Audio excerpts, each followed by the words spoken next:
Okay, people. So it's the same day, only it's like 5 minutes to 2 in the morning. And as you can see, I'm working on this Blackberry.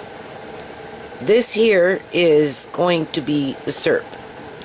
There is 12 cups of liquid, and then I took one of those, what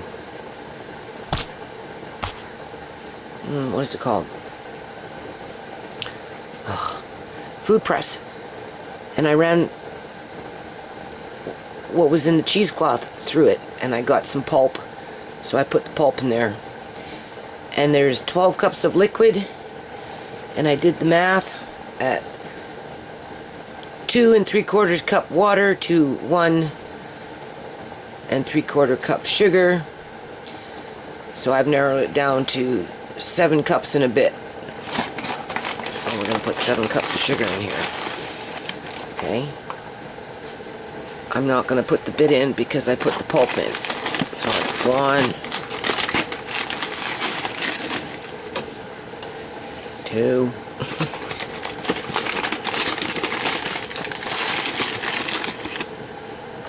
3,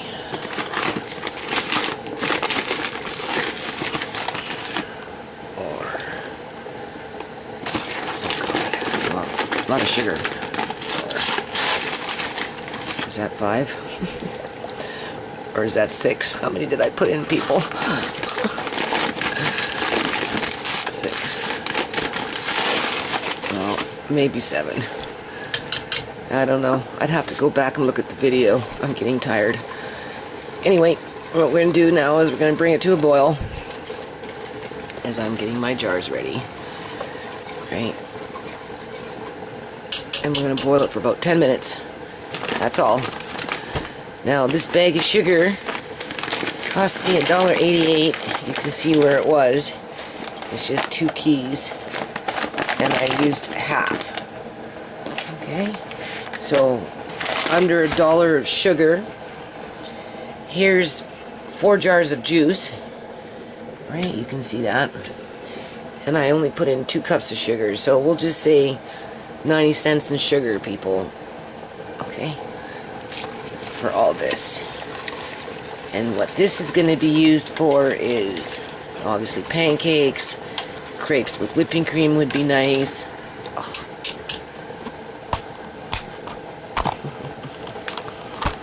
Not going to get mad.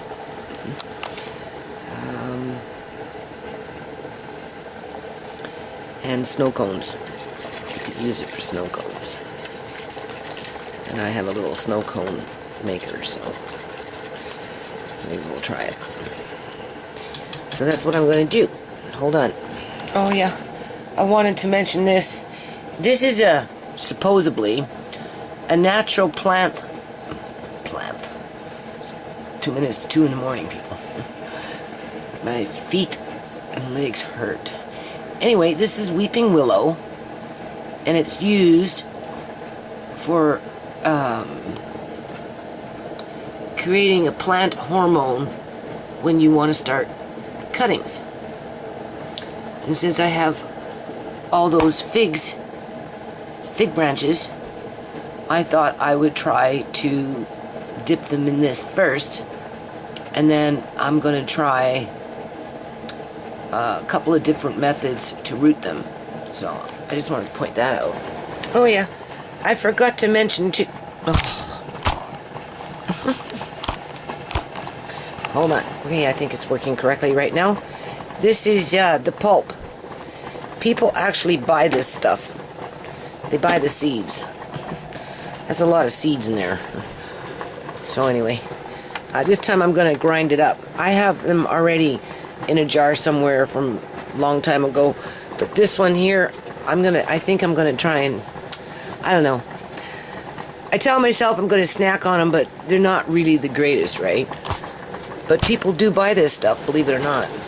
Okay, so 6 minutes on the jars left to boil, and almost 6 minutes left to boil on this. So it's really not that hard, people, right? And like in terms of cost, serious, it didn't cost me no more than $4. It cost me what, less than $1 for the sugar, and then maybe $2 for the lids. right?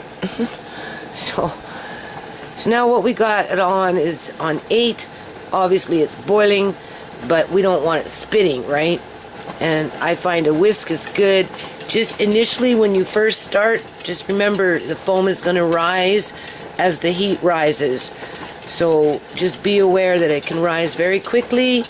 So turn down your temperature if you see it rising too fast, or pick up the handles and lift up the pot to take it off the heat, because as soon as you take it off the heat, the foam will go down. But once you initially burn off that initial foam, then what happens, you can boil it. Here, I'm going to bring it up to 9. This is actually the Queen's syrup, only I'm using blackberry juice with a bit of pulp versus water. Right? It comes from a book that I have with royal recipes in it. So tonight we're making it real rich. Well, this morning. Do you see? I turned up the heat. Hold on.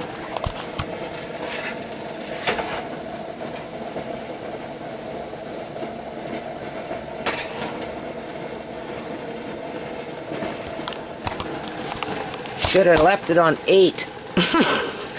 9 was too high. It was rising up too much. Just a little over 8. That's all it can handle.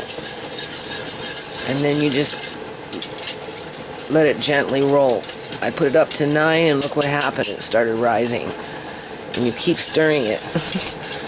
Right? That helps too.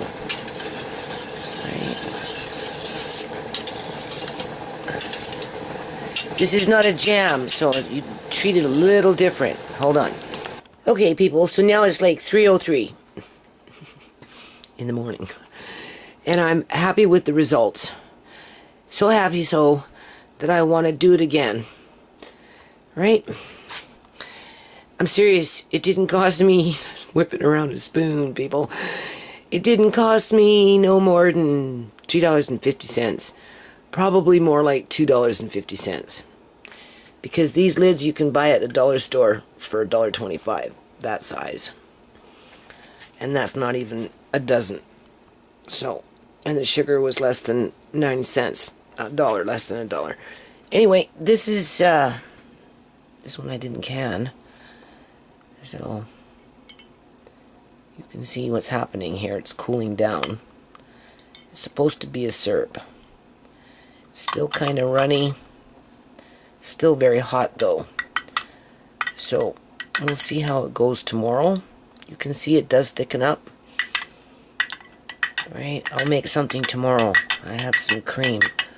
I'll make some whipping cream.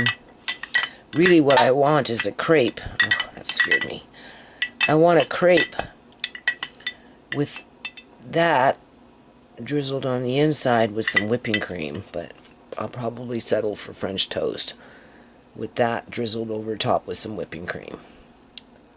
It is so good. Okay, people. I just want you to see the foliage on this. Like, this stuff is like on steroids. Can you see all those blossoms in there? These things grow pretty fast. Once they get to this stage, right? For some reason, I have a lot of cherry tomatoes. I don't know how I got stuck with all these little cherry tomato plants, but I've got them like all over my yard. And then all of a sudden, these peppers just bloomed. They grew. Look at this. I want to take you to the greenhouse. Look at this. It's like 6:30 in the morning, 7 in the morning. I'm kind of worn out from all that canning. Look at that. Isn't that pretty? How lovely that is. Yeah, happy little plants. See?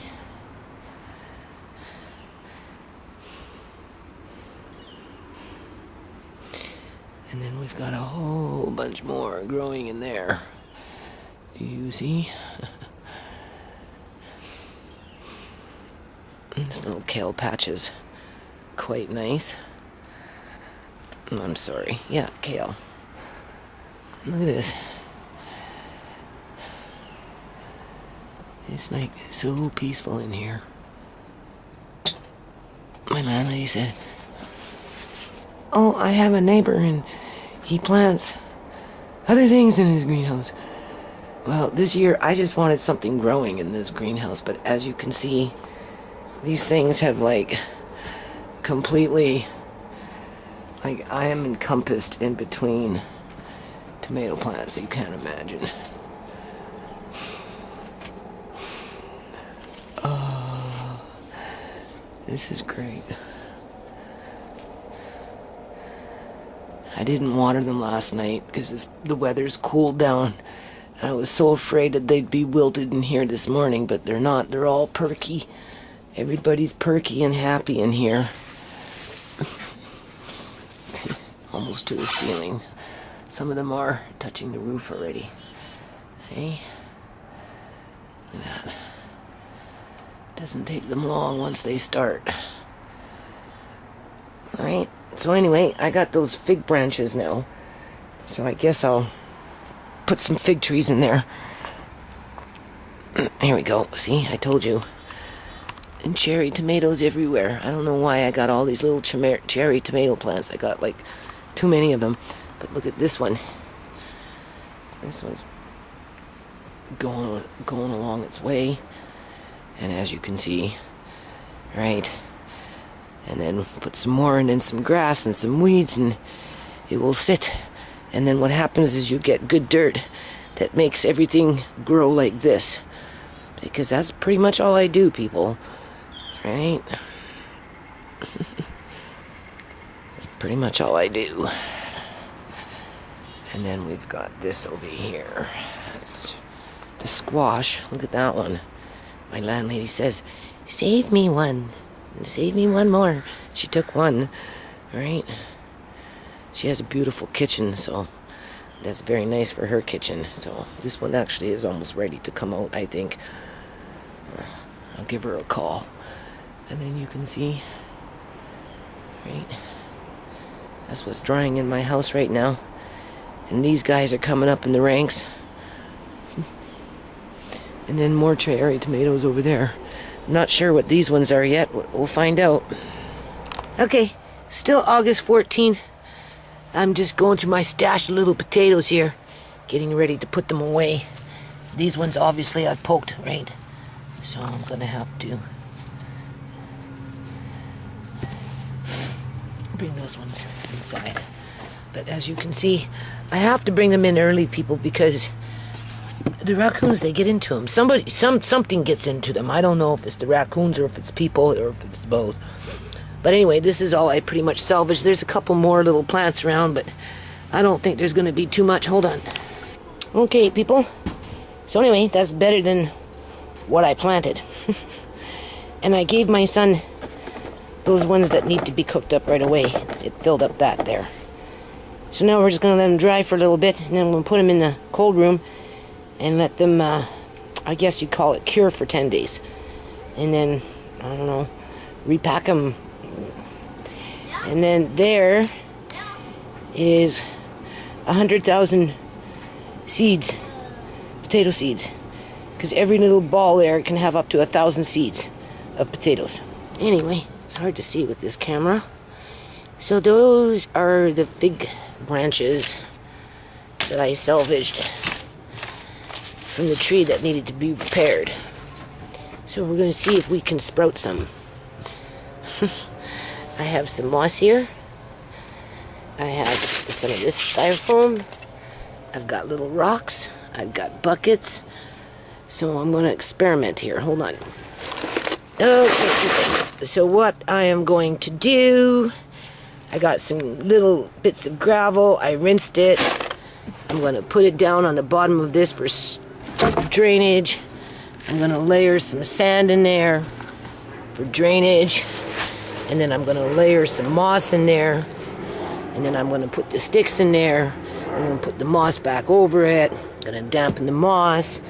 And then I'll probably get a plastic bag because this won't be high enough. because you kind of want to turn it into a little greenhouse where it sweats but not molds, right? That's the best way to root these things, from what I understand. Hold on. Oh, and then once I'm done that, I'm going to get into these apples and start sorting them out. Anyway, this is how I'm doing it. So we got those little rocks underneath, and then I got I don't know, not even 2 inches worth of sand in there. Right, inch, maybe inch and a half before we get into the little rocks. Then I just took some potting soil. I'm talking. Then I just took some potting soil and I loosely, you can see. Oh boy, oh boy. You can see it's just loose. Not just, what I'm gonna do is I'm gonna go like this. Just kind of break it up, sorry. Oh, something flying around me. See, do you see the sand? That's what I'm gonna do. And then I'm gonna take these stems, but before I do that, then I'm gonna lay a little bit of moss. All right. And then, because I'm gonna insulate this part. It's called a node. In between moss. In between moss, slightly touching the sand and the dirt. All right, do you see? And then I'm going to encase it.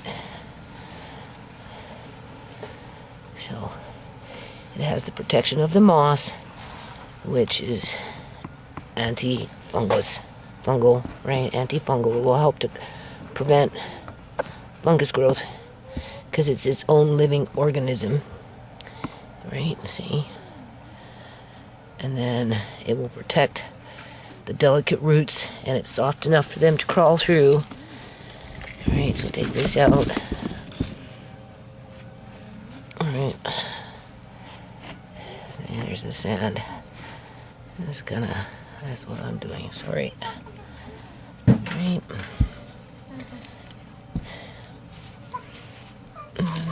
Take it like that.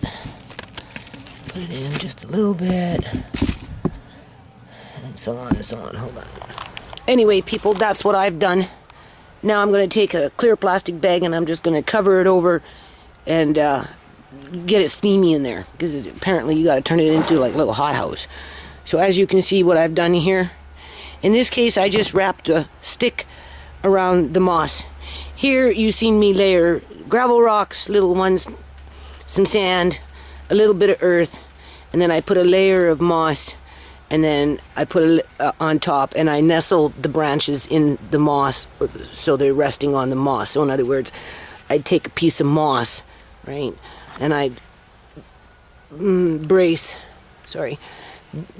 up the branch so it's leaning on the moss. So it's moss on moss, or maybe moss depending on how much I need to brace it. And look at this. That's off the pear tree. Half a pear tree, people. Like, seriously. Who cuts a tree in half? Okay, so that's pretty much what I've done. As you see, I took a plastic bag. Whoops. Just tuck it in. It can still breathe in there. Right. Anyway, I put a little stick in there or something to hold it in place. You can see I wet the moss, lifted it up a bit, sprayed underneath a little bit, put it back down. So this should get steamy now. Okay. So anyway, I got this long ass branch here. I got one that's even longer than this one. My landlady said just stick them in the ground, but I don't know. Anyway, you can see what I'm doing here. And I'm going to sprinkle some sand in there. Then I'm going to sprinkle a bit of dirt in there. Mix up the sand and the dirt just slightly. And then I'm going to pack it with moss. And I'm probably going to go with the dirt and the sand. Oh, I don't know. Maybe about 4 inches, because there's 2 spots down there, and then there's right here. Right here, and then there's down there at the base where roots can grow. So we'll give it, and we'll kind of put this one in dirt, with packed in with a bit of moss. Hold on. Okay. So as you can see, what doesn't make it goes into the compost, and then I get stuff like this. Right. A jungle. Look at that jungle. So, I'm just sorting them out right now. This is stuff I have to get to like ASAP. Not tonight because I got court tomorrow. But definitely the day after and the day after and the day after and the day after because there's more apples. And then this one here, as I'm going through them, these ones are a little better shape. So for now, I'm just going to put them in my cold room with those potatoes. And over the next couple, 2-3 days, I'm going to cut them and I'm going to freeze those ones. I'll show you when I get time to do that, right? But right now, I'm just sorting out these bags in between the two piles. And then after that, I'm going to go and get some more because they're falling every day. And then we've got 2 big sticks yet of fig, so I'm not really too sure what I'm going to do with these ones because you can see they're quite thick. I might just stick them in the ground. Hold on. Okay, so I'm going to end this video with this. So there's the blackberry. Wouldn't mind doing another batch. This is more for snow cones. And then if I want to make a syrup, I'm going to have to cook it again because it's not as thick as I'd like it to be. First batch of apple juice, you've seen I got a whole lot more apples and I just came home with 2 more big bags today. There's some pickles, quick pickles, the beets, the cucumber relish, more beets, fig jam, stacked up twice, apple butter, gave that away 1 jar, and I think my son took 1 jar. 1 jar's missing anyway. More dill pickles, and bread and butter pickles right there. Whoops, sorry. So pickles, bread and butter, fig jams, apple butter, and then I've got these for $1.25 each. They're going to go in some storage. Every now and then I pick up stuff like this. Right? It's cheap. Right? Okay, you can see. These are going downstairs, and then we're going to get in hardcore with these apples and make lots of apple juice and apple butter.